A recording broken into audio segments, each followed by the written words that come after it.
What's up, everybody? I hope you all had a great weekend. Welcome back to the channel for the first Ask Me Anything episode of the 2022 offseason. I'm really looking forward to these next couple of weeks. There's going to be no shortage of things to talk about. We have the draft on Thursday. Free agency opens up next week. So definitely subscribe if you haven't already. Really hoping for a busy offseason. And also, I want to give a huge thank you to everyone who submitted a question for this episode. Even the ones that don't get featured in the video, I read every single one. I appreciate all of you guys. Let's start off with the first question here from Cooney, who says, what do you think the Rangers do with their number 2 center problems, and do they possibly make a huge splash before the season? And also, thank you for the kind words. I don't think it's out of the question still that they could re-sign Ryan Strome. If not, then there's some viable options on the UFA market. A guy like Vincent Trocheck could fit that mold. Maybe they do try to go big and make a big splash and try to get a guy like Nazem Kadri. But for a team that already has a lot of massive contracts, Fox, Panarin, Trouba, Zibanejad, I'm not quite sure if they'd be able to make a Kadri deal work. But also, if they don't want to go the route of filling that number 2 center role from the UFA market, I really feel like they'd be a great fit for JT Miller. If the Canucks can't get an extension done with him before the offseason is over and then they shift their focus to trading him, I think the Rangers have a ton of assets as to where they could make a JT Miller trade work. But then again, JT Miller is a guy that's going to need a big contract extension. If you trade a bunch of assets for Miller, you're likely going to want to sign him to an extension right away and not risk losing him for nothing, but at least that extension wouldn't kick in till the following season, so the Rangers would have a year to figure things out. The next question we have comes from GZ Hockey, who says, do you see Grubauer bouncing back or him being a one-year wonder? I wouldn't even call Grubauer a one-year wonder if he doesn't bounce back, because it's not like he had just one good season in his career. This past season with Seattle was actually the only time he's ever finished a season with a save percentage below .915. That being said, though, it was quite a ways below .915. I think it was actually below .890, so you would have to imagine it's almost impossible for Grubauer not to bounce back. I just cannot see him having another year like the one he just had. Moving on now to the next question. This one comes from Nicholas Ross, who says, do you think with the right signings and trades, Tampa could make the finals again next year? I'm definitely not going to be somebody to count Tampa Bay out. We already saw them re-sign Nick Paul, which I think is a good move. They already made a trade as well, unloading Ryan McDonough's contract to Nashville. They're likely going to lose Andre Palat. It just doesn't seem like they're going to have the cap space to bring him back, even if they wanted to. And Palat and McDonough, those are going to be pretty significant losses for Tampa Bay. But that being said, as long as they still have the core of Nikita Kucherov, Steven Stamkos, Victor Hedman, Braden Point, Andrei Vasilevsky, you can even throw Anthony Cirelli in there, I'm not going to count that team out. As long as those guys are playing at their peaks, this is going to be one of the best teams in the league, in my opinion. Next up, we have a question from Cam, who says, with Alex DeBrincat having offers on a reasonably high first, another first, and a good prospect, how much do you think DeBrincat goes for and when? And also, I really appreciate the support. So yeah, apparently the Hawks turned down an offer of what Cam said there, reasonably high first, another first, and a pretty decent prospect. So it appears as though the asking price for DeBrincat is through the roof, as it should be. He's a 2-time 40 goal scorer, still really young. But is there going to be a team out there willing to give up more than the package the Hawks already turned down? Maybe the Hawks want 3 first-round picks, or maybe the reasonably high first wasn't just quite high enough, or maybe the prospect wasn't good enough. It's really hard to say because we don't have the legit details of the trade, who the prospect was, what draft pick it was, stuff like that. But if DeBrincat is traded, my prediction on what the return would be is probably something similar to the one that they already turned down. Multiple first-round picks, a decent prospect, and then to really sweeten the pot, maybe you throw in a decent young roster player, someone who can step into Chicago's lineup right away, potentially be a part of their future. Just for an example, the kind of player I'm thinking of is like a Jesse Puljujarvi type. And to answer the other part of your question, when would a DeBrincat trade happen? I feel like the NHL draft is as good a time as ever to make a big blockbuster trade like that, so I'll go with the draft. The next question we have comes from Vinekton, who says, with the shaky year Nedeljkovic had, do you see him being a one-year wonder, or do you think he can become a good starter in the future? And also, I really appreciate the support. As a Red Wings fan, I'm definitely not all that worried about Nedeljkovic. Sure, he didn't have a great year one in Detroit, but he had a good start to the season. I remember the first couple of months of the season, people were talking about Detroit potentially having the 3 Calder finalists, Nedeljkovic, Seider, and Raymond. But then after those first couple of months, things really went downhill, not just for Nedeljkovic's play, but for the Red Wings in general. And I feel like that's what a lot of people have to realize. Detroit is still a very bad team, and there was so many instances this past season of Nedeljkovic just getting absolutely left out to dry. I feel like once Detroit's blue line starts to actually shape up and be not horrible, and they have, maybe 4 or 5 capable defensemen instead of just 1 or 2, then we'll start to see the Nedeljkovic in Detroit that we saw in the 56-game season when he was with Carolina. The next question we have comes from James McKinnon, who says, thoughts on the Rick Bowness hiring? As a Jets fan, I'm in shambles.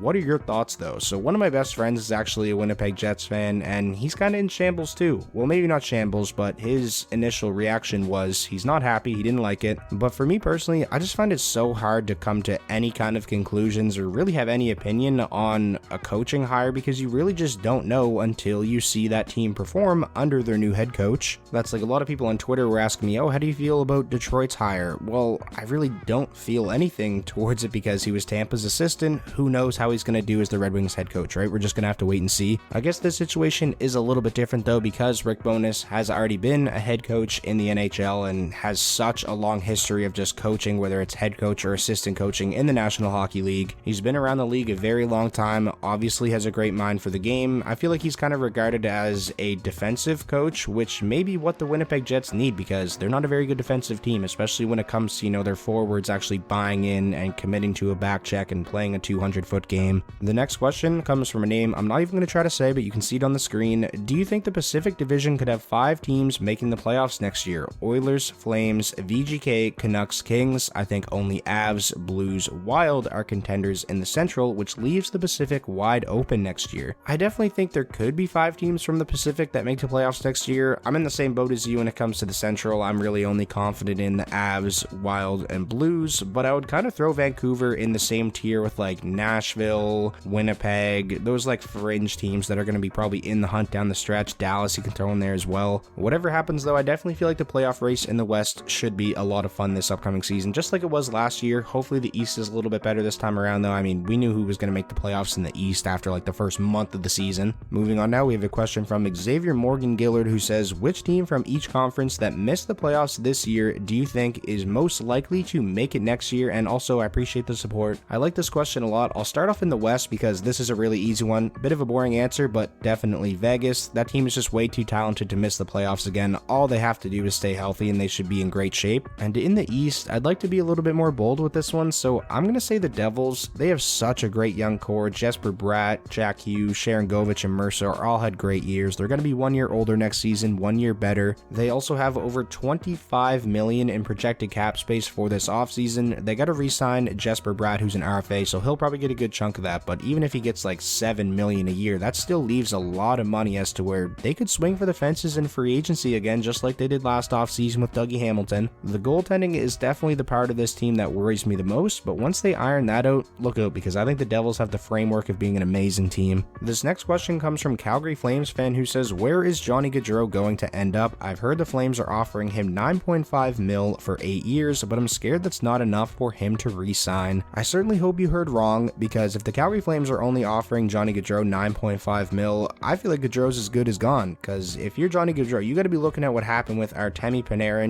when he was a UFA 3-4 off seasons ago, whatever it was. Panarin got $11.6 million, and after the season Johnny Gaudreau just had, an MVP candidate, 115 points, like that was a better contract year than the contract year Panarin had heading into his summer of being UFA. If Gaudreau hits the market, it's going to turn into a bidding war, and he's going to end up with an insane contract. If you're the Flames, you got to get him signed before that happens, or else, again, I think he's as good as gone. Next up, we have a question from Barry O, who says, would you rather see the Red Wings draft with the 8th overall pick or use that pick in a blockbuster trade? If so, for who? And also, I appreciate that, and yes, go Wings. I would honestly rather see them use that in a trade. Obviously, it depends on who for, but draft picks are really just lottery tickets, especially when you get out of the top 5, and I probably wouldn't be saying this if Detroit didn't already have the likes of Raymond, Sider, Jonathan Berggren, Simon Edvinsson, but if you could use that 8th overall pick to get an already established NHLer who is still relatively young, I feel like that would kind of be the important thing for Detroit. You want a guy that's most likely going to be a pretty big part of your future still. For an example, just because he's in trade rumors a lot right now, if they could whip up a package for DeBrincat that includes that 8th overall pick, you would probably not hear many complaints from me, depending on what else is in the trade, of course. And now for the final question of this episode, this one comes from Calvin, who says, do you think the Anaheim Ducks prospect Mason McTavish will make their roster next year? I'm going to say 1000% I think he will. He actually made it to start this season, got his 9 games in, and he definitely did not look out of place at all. Obviously, the Ducks did end up sending McTavish back to juniors for another year, but that probably wasn't an easy decision. Like, he definitely made a real case to stay up with the team for the whole season, so I would definitely say 100% next year I see him as a full-time member of the Ducks. And honestly, might be getting too ahead of myself here, but I think he should probably be looked at as one of the favorites for the Calder Trophy next season.